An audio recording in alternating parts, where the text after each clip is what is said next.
Dear friends, hello again. Assalamu alaikum. I am Abid Khan Shuvo from Factor TV and I would like to welcome you to today's lesson. Today we would learn how to speak in English fluently. The common question which I always face is that how can I speak fluently in English? So there is no shortcut to this answer, but still there are some ways through which we can overcome this problem and be a fluent speaker. Many do believe that only knowing grammar is the only way to speak in English. That's why they learn lessons after lessons, they go through books after books, they go through videos after videos on grammar to be a good speaker or to be a fluent speaker.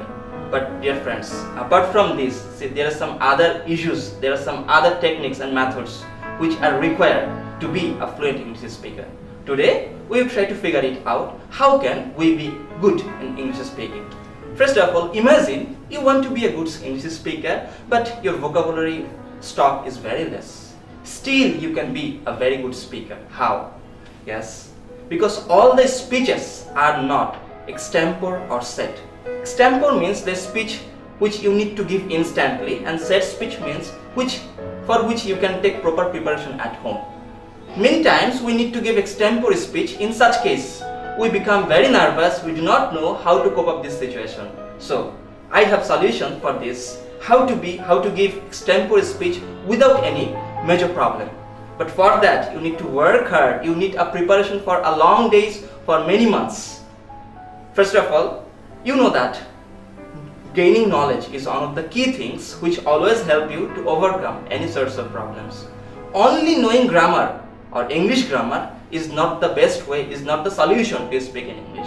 Apart from this, your knowledge, your thinking power, that can make the difference in English speaking. For example, in a program, you are asked to talk on NASA, but you do not have any prior knowledge, and apart from that, you do not know the proper English to present NASA before the audience, before the presents who are in present of you. In such case, what will you do? Yes, you have solutions if you know the technique, some basic sentences which will help you to overcome any sorts of obstacles, any sorts of discomfort, uncomfortable situation. For example, if I do not know anything about NASA, still I can overcome. How? I can say NASA is a firm based on the research on Earth and some other planets. So, and NASA's headquarters is situated in America, and they are working hard to explore the mystery of other planets like Mars and some other planets.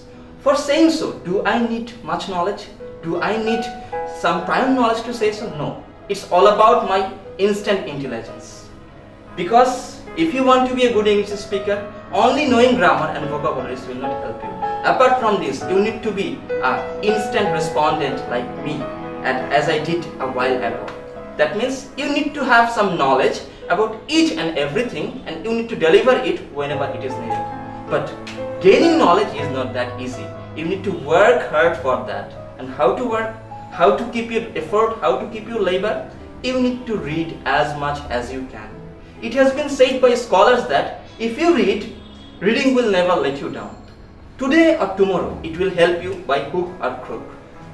For example, if you read an article about something today, the day after tomorrow, you may find any question on this article in any examination, any interview, even any discussion. In that time, it will be quite easy for you to answer it. So, you need to read efficiently, you need to read with your full attention, you need to read with full concentration to gain the knowledge. And apart from reading, we have nature around us. Learning from the nature is the best way, which will always give you some vibe, some ideas, some thoughts, and some food for thought to apply it in your English speaking. So, do not run after grammars only. Apart from grammar, you need thinking power to produce a good presentation, to produce a good English speaking. So, try to enrich your thinking power by reading, by following others, by going through natures, by going through some videos, and try to have a mixture of grammar and your thinking power. At the end of the day, it will come up with a nice presentation. It will come up with a very good production. It will come up with a very good English speaking, and it will make you different than others. And each and everyone wants to be different than others. So, speaking in English will make the difference, and it will help you to stand out from the crowd by overlapping others. So dear friends, it's the high time to enrich yourself, to be smart enough to present yourself in English, and do not be too late to update your thinking power, to enrich your knowledge and have a mixture with your grammar to produce a scintillating presentation. So before ending, I would like to request you to follow our channel on a regular basis, and if you have any feedback or comments, feel free to post that on the comment section. And I wish you all the best. See you again. Thank you very much.